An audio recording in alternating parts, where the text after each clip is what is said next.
हुई, कहीं ना कहीं कोई सुराग ज़रूर उनके पास होगा, कहीं ना कहीं कोई बात ऐसी ज़रूर होगी जो उनको पता चली होगी। और जिस तरह से उन्होंने बात कही उसके बाद ज़रूर बीजेपी और कह सकते हैं जेडीयू बेहद परेशान भी होंगी कि आखिर फ्लोर टेस्ट से पहले इस तरह से उनके जो विधायक है उनका जो नेगेटिव रुख देखने को मिल रहा है।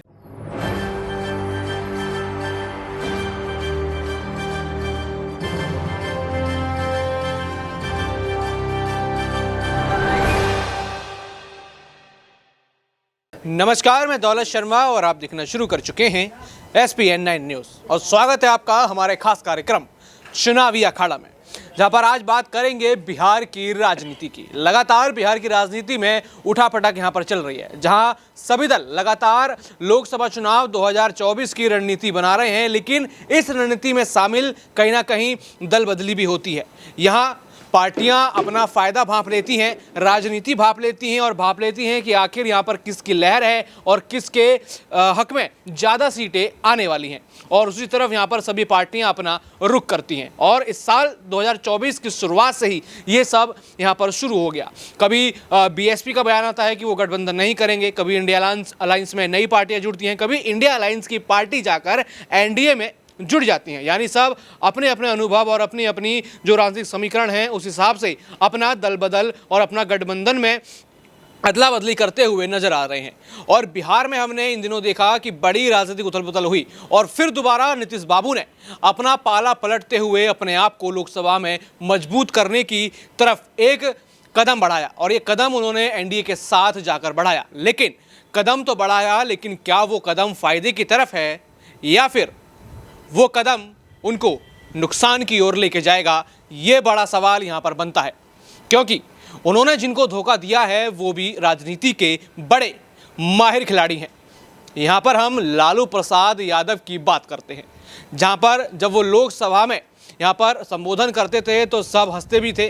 कई लोग अपना सर पकड़ लेते थे कि कहीं वो ऐसी सच्चाई ना बोल जाएं कि यहाँ पर सबकी पोल खुल जाए। उनके भाषण अब तक जो लोकसभा में बोलते थे यहाँ पर चर्चित हैं और लोग अभी भी उन भाषणों को देखकर ठहाके मारते हैं और कहीं ना कहीं जो भारत की राजनीति है उससे भी वाकिफ़ होते हैं कि किस तरीके से पहले भारत की संसद में माहौल हुआ करता था। बात करें अब के माहौल की तो यहाँ पर अगर किसी नेता पे तंज कसा गया है तो पूरी एक ब्रिगेड सोशल मीडिया पर आपके पीछे पड़ जाएगी और आपको बदनाम करने में लग जाएगी। लेकिन वो दौर था जब यहाँ पर लालू प्रसाद यादव और अटल बिहारी वाजपेयी की आपस में तीखी बहस तो हुआ करती थी, यहाँ पर आपस में हंसी मजाक भी हुआ करता था, लेकिन किसी भी तरह की बदनामी या क्रिटिसिज्म यहाँ पर नहीं हुआ करता था।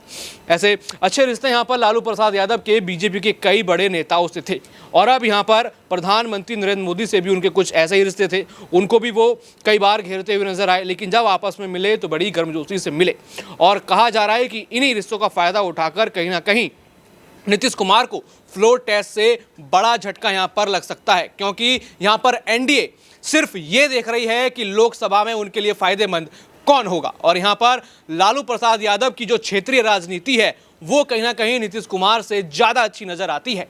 और ऐसे में अगर NDA ने रुख बदला तो यहाँ पर बड़ा झटका JDU या कह लीजिए नीतीश कुमार को लगता हुआ नजर आएगा, जिसमें सबसे बड़े कारक यहाँ पर साबित होंगे लालू प्रसाद यादव। यानी लालू प्रसाद यादव यहाँ पर अपने पुराने संपर्कों को तलाश सकते हैं, यहाँ पर BJP की ओर रुख कर सकते हैं और नीतीश कुमार को बड़ा झटका दे सकते हैं। और इन सब चर्चाओं के बीच तमाम सवाल है कि क्या लालू प्रसाद यादव नीतीश के खिलाफ कदम उठाएंगे, क्या लालू प्रसाद यादव NDA की तरफ जाएंगे, क्या यहाँ पर तेजस्वी यादव कोई बड़ा खेल खेलने की तरफ हैं और फ्लोर टेस्ट से ठीक पहले यहाँ पर बड़ा झटका नीतीश कुमार को लगेगा, या फिर नीतीश कुमार के सबसे करीबी लल्लन सिंह ही कुछ और बात यहाँ पर ठान के बैठे हैं। सबसे पहला सवाल यहाँ पर अमन सर से लेंगे। अमन सर, यहाँ पर लगातार बात की जा रही है कि लालू प्रसाद यादव की जो क्षेत्रीय राजनीति है और जो उनके संबंध हैं BJP नेताओं से वो नीतीश कुमार से कई ज़्यादा अच्छे हैं। अभी भले वो खामोश हैं, लेकिन खामोशी वो फ्लोर टेस्ट से पहले तोड़ेंगे और बड़ा झटका नीतीश कुमार को देंगे। तो क्या इसकी संभवता है कि क्या लालू प्रसाद यादव एक्शन मोड में आने वाले हैं?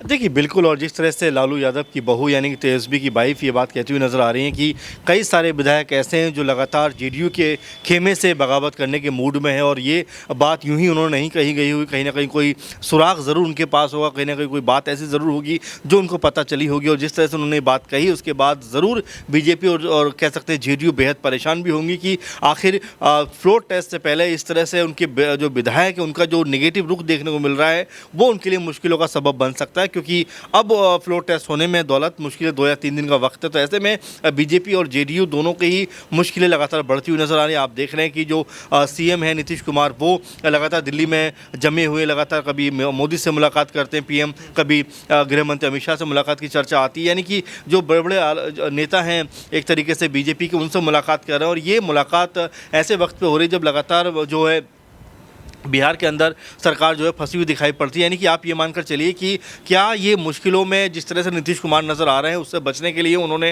अब पीएम मोदी का रुख किया या अमित शाह का रुख किया, ये अपने आप में बड़ा सवाल बनता है। दूसरा कि क्या जेडीयू के सारे जितने विधायक हैं वो उनके काबू में हैं, क्या उनके कंट्रोल में है? अगर वो उनके कंट्रोल में नहीं है दौलत, तो आप ये मानकर चलिए कि जब फ्लोर टेस्ट के लिए जाएंगे तो इनकी हालत ख़राब होते हुए देर नहीं लगेगी। इसके अलावा ये भी कहा जा रहा है कि जैसा आपने कहा भी कि लालू यादव राजनीति के माहिर खिलाड़ी हैं, जानकार हैं, अच्छे से समझते हैं राजनीति को बिहार की, उनके भी अगर कहने पे कुछ विधायक इस तरफ आ गए तो ये मानकर चले जेडीयू के लिए फिर मुश्किल हो जाएगा। तो कई तरह की चीज़ें हैं जिसको लेकर लगातार इस समय जेडीयू परेशान है, क्योंकि जो मार्जिन है यानी कि अगर 122 सीटों का आपको बहुमत चाहिए तो इनके पास तकरीबन यानी बीजेपी जेडीयू के पास तकरीबन 125-26 के आसपास जो विधायक वो नज़र आते हैं। अब मांझी अगर पलटी मारते हैं, मांझी अगर इस खेमे में आ जाते हैं, 2-4-5 विधायक और टूट कर इस तरफ जो अपना रुख दिखाते हैं तो ये सरकार वहाँ पर धराशायी होती हुई नज़र आएगी। और यही बात को लेकर लगातार नीतीश कुमार परेशान है कि भाई कहते हैं कि जिस तरह से उन्होंने सरकार छोड़ी आरजेडी के साथ में और बीजेपी के साथ में नया तालमेल बनाया, उसके बाद ये कहा जाने लग गया कि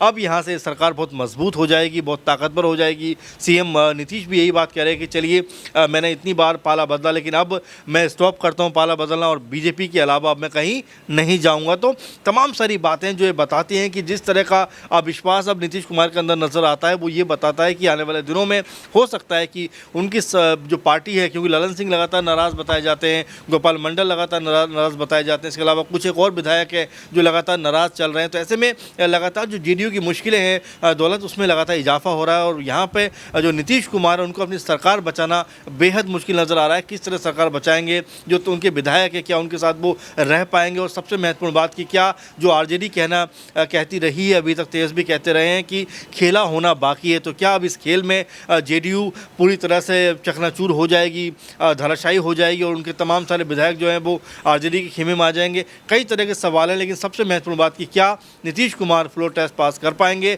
माहौल को देखकर तो लगता है कि उनके लिए बेहद मुश्किल है। यहाँ पर नीतीश कुमार की बात हुई, लालू प्रसाद यादव की बात हुई, और अगर बात यहाँ पर करें हम तेजस्वी यादव की, वो धमकी दे चुके हैं कि बड़ा खेल होगा। क्या उनकी धमकी का असर होगा और क्या आपको लगता है कि उनके पास क्या ऐसा प्लान हो सकता है कि वो फ्लोर टेस्ट से पहले चुनौती नीतीश कुमार को दे सकें? देखिए बिल्कुल 79 तो उनके पास अपने विधायक हैं ही, इसके अलावा अगर कांग्रेस और लेफ्ट को जोड़ दिया जाए तो ऐसा आंकड़ा बनता है कि लगभग 115-16 के आसपास इनके पास विधायक हो जाते हैं। मैं वही कह रहा हूँ कि अगर मान लीजिए मांझी इनकी तरफ आ जाते हैं तो ये आंकड़ा 120 के आसपास बन जाएगा, और अगर कुछ विधायक वहाँ से टूट कर इनकी तरफ आ जाते हैं तो बीजेपी जेडीयू को अपना बहुमत साबित करना बेहद मुश्किल हो जाएगा। आप देखिए सुमित सिंह को, जो निर्दलीय विधायक, उनको आखिर मंत्री बनाने की ज़रूरत क्यों पड़ी बीजेपी को? उनको पता है कि अगर हमने इनको मंत्री नहीं बनाया तो खिसक ये तुरंत जो है जो इंडिया गठबंधन है, यूँ कहें कि तेजस्वी उनकी तरफ चले जाएंगे। तो इसी तरह से पूरे माहौल आप देखें तो बीजेपी लगातार और खासकर जेडीयू लगातार परेशान नज़र आ रही है। लगातार आप देखें कि जो सम्राट चौधरी है या फिर विजय सिन्हा है या नीतीश कुमार है, वो एक के बाद एक जो है दिल्ली का दौरा कर रहे हैं, जिससे समझ में आता है कि परेशानी बड़ी है, हालांकि जाहिर नहीं कर रहे। ये दिल्ली का दौरा यहाँ पर ललन सिंह ने भी किया था। क्या उस दिल्ली के दौरे के बाद उनका स्वभाव बदलता हुआ नजर आ रहा है? क्या वो नाराज नीतीश कुमार से? ये बातें तो लगातार चल रही हैं और नाराजगी दिखी भी, तो क्या अब तेजस्वी और ललन मिलकर कुछ कर सकते हैं? देखिए ललन सिंह के बारे में तो पहले भी ये बात कही जा रही है कि जब से उनको अध्यक्ष पद से हटाया गया है बेहद खफा है, नाराज़ हैं। हालांकि उन्होंने अपनी नाराज़गी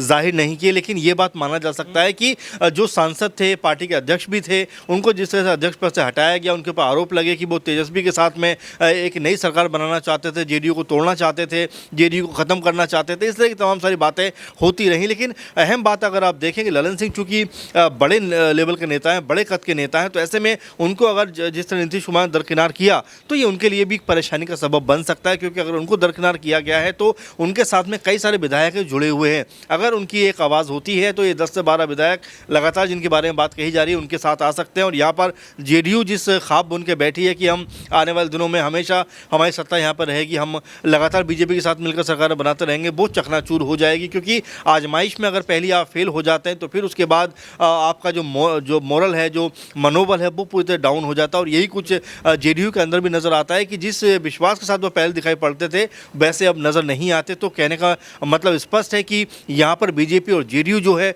वो बहुमत साबित करने के जो कह सकते हैं कि बहुत करीब बताती थी, उसके आंकड़े अब लगातार बदल रहे हैं। और ऐसे में क्या वो आंकड़े हैं, किस तरह से वो सरकार बचाएंगे, इसके ऊपर सबकी निगाहें लगी हुई हैं। क्योंकि जो बीजेपी जेडीयू गठबंधन है, जिस उतावलेपन में इन्होंने सरकार बनाई है, अगर ऐसा जो कह सकते हैं फ्लोर टेस्ट पास नहीं कर पाए तो इनकी पोल पूरी तरह खुल जाएगी। बिल्कुल, यहाँ पर कहा जा रहा है कि अगर फ्लोर टेस्ट पास नहीं कर पाए तो यहाँ पर पोल खुलती हुई नीतीश कुमार की नजर आएगी, क्योंकि बहुत लोगों को उन्होंने नाराज़ किया है, अपनी पार्टी के लोगों को नाराज़ किया है, बाहर के लोगों को नाराज़ किया है। और इस बार आखिरी बार है कि अगर वो एनडीए का गठबंधन छोड़ते हैं तो पूरी तरीके से नीतीश बाबू अकेले पड़ जाएंगे।